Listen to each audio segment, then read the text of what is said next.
दुनिया में शायद ही कोई मनुष्य होगा जिसके जीवन में दुख ना हो। हर किसी के जीवन में दुख जरूर होता है, ये अलग बात है।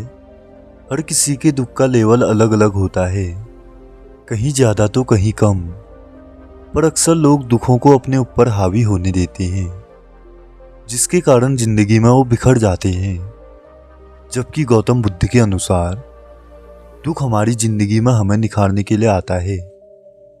पर अक्सर लोग दुखों में टूट जाया करते हैं, पर इसका निवारण जरूरी है, तभी हम इससे आगे निकल पाएंगे। आज की इस कहानी को सुनकर आप समझ पाएंगे कि हमें दुख कौन देता है, इसका कारण कौन है और इन दुखों से छुटकारा कैसे पाएं।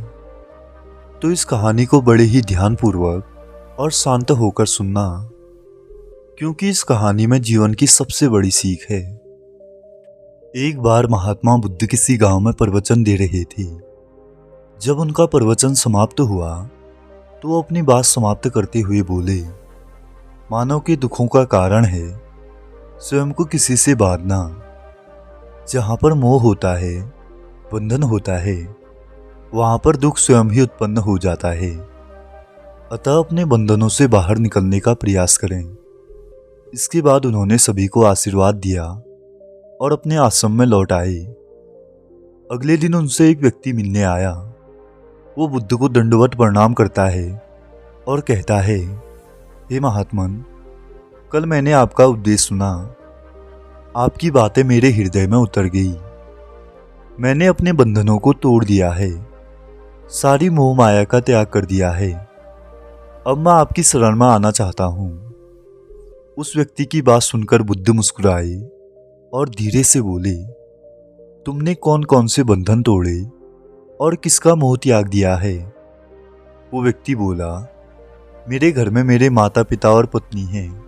मेरा एक छोटा बच्चा भी है। मेरी पत्नी हमेशा बीमार रहती है। उसके कष्टों को देखकर मैं अक्सर यही सोचता था कि वो मर जाए तो उसके कष्ट दूर हो जाएं। उसकी वजह से मैं हमेशा दुखी रहता हूँ।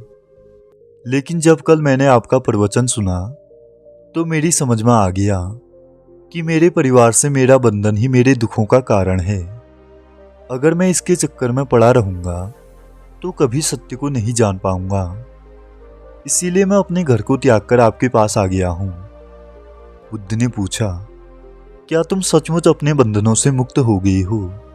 देख लो, कहीं कोई बंधन तुम्हारे पीछे तो नहीं आ गया। वो व्यक्ति बोला, नहीं प्रभु, मैंने अपने जीवन की सारी चीजों को पीछे छोड़ दिया है।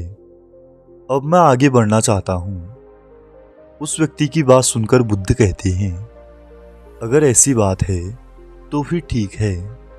आज तुम यही आश्रम में रहो, कल मैं तुम्हें बताऊंगा कि तुम्हें क्या करना है। फिर बुद्ध ने अपने एक शिष्य को इशारा करते हुए बुलाया और शिष्य ने उसे अतिथि कक्ष में पहुंचा दिया। वो व्यक्ति बड़े ही उत्साहपूर्वक आश्रम की गतिविधियां देखने लगा। उन्हें देखकर वो बहुत प्रसन्न हुआ और अपने सौभाग्य पर इतराता रहा। अगले दिन बुद्ध ने उस व्यक्ति को अपने पास बुलाया और उसे एक कार्य सौंपते हुए कहा, तुम्हें पूर्व की दिशा में जाना है। वहां तुम्हें एक गांव मिलेगा। गांव के बाहर एक साधिका का घर है। वो तुम्हें कोई वस्तु देगी, उसे लेकर वापस मेरे पास आना है। उस व्यक्ति ने बुद्ध को प्रणाम किया और पूर्व की दिशा में चल पड़ा। गर्मी का मौसम था। कुछ ही देर में वो पसीने से तरबतर हो गया। उसे प्यास भी सताने लगी। वो सोचने लगा कि अगर इस समय मैं अपने घर पर होता तो इस गर्मी में पसीना नहीं बहाना पड़ता। कुछ दूर चलने पर उसे भूख भी लगने लगी, पर वो एक सुनसान और बंजर रास्ता था। वहां ना तो कोई पेड़ था और ना ही कोई पोखर तालाब। वो पुनः सोचने लगा, अगर अभी मैं इस वक्त अपने घर पर होता तो अपनी पत्नी के साथ उसके हाथ का स्वादिष्ट भोजन कर रहा होता। पता नहीं बुद्ध ने मुझे इतनी गर्मी में इतनी दूर क्यों भेज दिया। काफी देर चलने के बाद वो व्यक्ति एक गांव में पहुंचा। गांव के बाहर एक घर बना हुआ था। वो घर के पास गया और दरवाजे पर पहुंचकर उसे धीरे से खटखटाया। उसके दरवाजे को खटखटाने पर दरवाजे को एक साधिका ने खोला।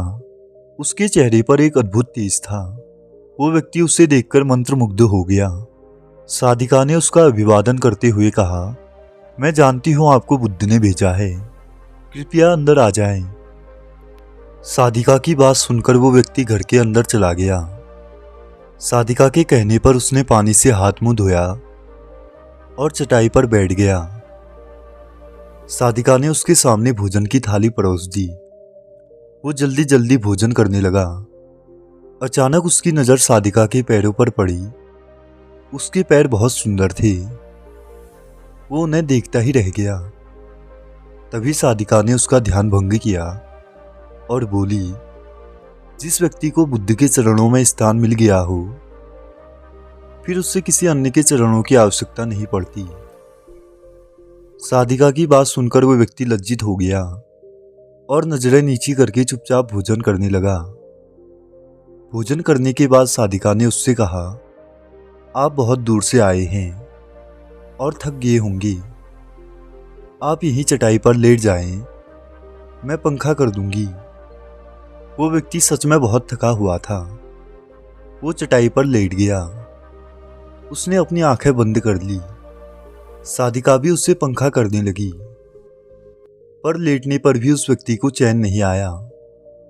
उसने धीरे से अपनी पलकों को खोला और चोर नजरों से साधिका को देखने लगा और वो सोचने लगा, ये स्त्री कितनी सुंदर है, इसकी वाणी कितनी मोहक है।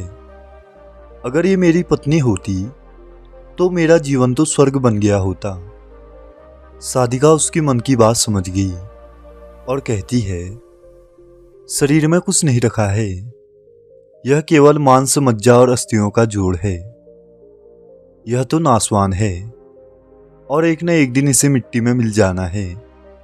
जो व्यक्ति इसके आकर्षण से मुक्त हो जाता है, वही सत्य को प्राप्त कर सकता है। यह सुनकर वो घबरा गया। वो चटाई से उठ बैठा और बोला, अब मुझे बुद्ध के पास जाना चाहिए। कृपया आप मुझे वो सामान दे दें जिसके लिए बुद्ध ने कहा था। उस व्यक्ति की बात सुनकर साधिका ने जवाब दिया, बुद्ध ने आपको जिस कार्य के लिए भेजा था वो पूर्ण हो चुका है। साधिका की ये बात उस व्यक्ति को समझ नहीं आई। वो दरवाजे की ओर बढ़ गया। दरवाजे के पास पहुंचकर वो एक क्षण के लिए रुका और पलटकर बोला, क्या आप अंतर्यामी हैं? आपने मेरे मन की बात कैसे समझ ली? इस पर वो स्त्री मुस्कुराते हुए बोली, बुद्ध की कृपा से मैं मोह माया से ऊपर उठ चुकी हूँ, इसीलिए भावनाओं से निर्लिप्त हूँ और किसी के चेहरे को देखकर उसके मन में चलने वाले विचारों को समझ लेती हूँ। उसकी बातें सुनकर वो व्यक्ति एक बार फिर से लज्जित हुआ और सोचने लगा, जिसने सच्चे मन से मेरा इतना सत्कार किया, मैं उसके बारे में क्या क्या सोच रहा था। उसके बाद वो बुद्ध के आश्रम की ओर निकल पड़ा और आश्रम में पहुंचने के बाद बुद्ध के चरणों में गिर पड़ा और बोला, हे महात्मन, मुझे क्षमा कर दें, मैं बहुत बड़ा पापी हूँ। उसकी बातें सुनकर बुद्ध मुस्कुराए और बोले, मैंने तुम्हें साधिका के घर इसीलिए भेजा था ताकि तुम अपने आप को देख सको। अब मुझे बताओ, क्या तुम सचमुच मोह माया और बंधनों को त्याग चुके हो? वो व्यक्ति कुछ नहीं बोला। वो नजरें नीचे किए हुए चुपचाप खड़ा रहा। फिर बुद्ध ने कहा, बाहरी बंधन और मोह को त्यागने से हम बंधन मुक्त नहीं होते। दरअसल बंधन और मोह तो हमारे भीतर होता है। तुमने अपने परिवार को छोड़ दिया और सोचा कि तुम बंधन मुक्त हो गए हो, लेकिन ऐसा नहीं होता। जैसे ही तुम्हें अवसर मिला, तुम्हारे भीतर का मोह जाग गया और इसी वजह से तुम अपने आप को पापी समझ रहे हो। बुद्ध की बातें सुनकर वो व्यक्ति फूट फूट कर रोने लगा और बोला, मुझे माफ कर दें प्रभु, ये मेरे से क्या हो गया। उस व्यक्ति ने अपने हाथ जोड़ दिए। फिर वो धीरे से बोला, आप सही कह रहे हैं, मैं केवल अपनी पत्नी से पीछा छुड़ाना चाहता था। वो बहुत बीमार रहती है। 1 साल से हमारे बीच संबंध भी नहीं बन पाई। मैं कुछ ज़्यादा भी नहीं कमाता हूँ, इसीलिए मैं अपने परिवार के दायित्व का निर्वहन ठीक ढंग से नहीं कर पा रहा हूँ। पर अब मैं समझ गया हूँ कि मेरा परिवार ही मेरा सत्य है और अपने दायित्व का निर्वहन करना ही मेरा कर्म है। फिर बुद्ध बोले, मैं कुछ भी कहता हूँ अपने अनुभव के आधार पर कहता हूँ। लोग मेरी बात तो सुनते हैं, पर वो अपने स्वार्थ के अनुसार ही उसका अर्थ ग्रहण करते हैं। इसीलिए मोह माया, कामना, इच्छा, वासना और क्रोध को लोग बाहर ढूंढते हैं, जबकि ये तो हमारे भीतर है। हम दूसरों को देखकर तरह तरह की कामना करते हैं। कामना से इच्छा जन्म लेती है और इच्छा से वासना पैदा होती है, और वासना की पूर्ति नहीं होने पर हमें क्रोध आता है। ये सब एक दूसरे से जुड़े हुए हैं। क्रोध के लिए हम सदैव दूसरों को जिम्मेदार ठहराते हैं, जबकि क्रोध का स्रोता हमारे भीतर है। तुम चाहोगे तो क्रोध आएगा, तुम चाहोगे तो क्रोध नहीं आएगा। इसी तरह बंधन बाहर नहीं होते, वो तो हमारे मन में होते हैं। हम मन में किसी से बस जाते हैं और मन के कारण ही हम दुख पाते हैं। लेकिन जो व्यक्ति इन बातों की गहराइयों को समझ लेता है, वो दुखों से हमेशा हमेशा के लिए मुक्त हो जाता है। तो दोस्तों, कहानी का सार ये है कि दुख बाहर नहीं होते, वो तो हमारे भीतर होते हैं। क्रोध, दुख, सुख, चिंता, ये सब बाहर नहीं होते, ये तो हमारे भीतर ही होते हैं। इसीलिए कोई भी कभी भी हमें दुखी नहीं कर सकता, क्रोधित या चिंतित नहीं कर सकता। अगर हम अपने दुख, क्रोध और चिंता, इनकी वजह को पहचान लेते हैं, तो दुनिया में कोई भी व्यक्ति हमें दुखी नहीं कर सकता। और सही वजह बाहर नहीं होती, सही वजह हमारे भीतर ही होती है, जिसके कारण हम सुख और दुख को महसूस कर पाते हैं। तो दोस्तों, आशा करता हूँ आपको कहानी का सार समझ आ गया होगा और आप अपने दुखों का कारण समझ गए होंगे। इस वीडियो में बस इतना ही। मिलते हैं अगली वीडियो में। तब तक के लिए अपना ख्याल रखिएगा, और आपने इतना बहुमूल्य समय दिया उसके लिए आपका बहुत बहुत धन्यवाद।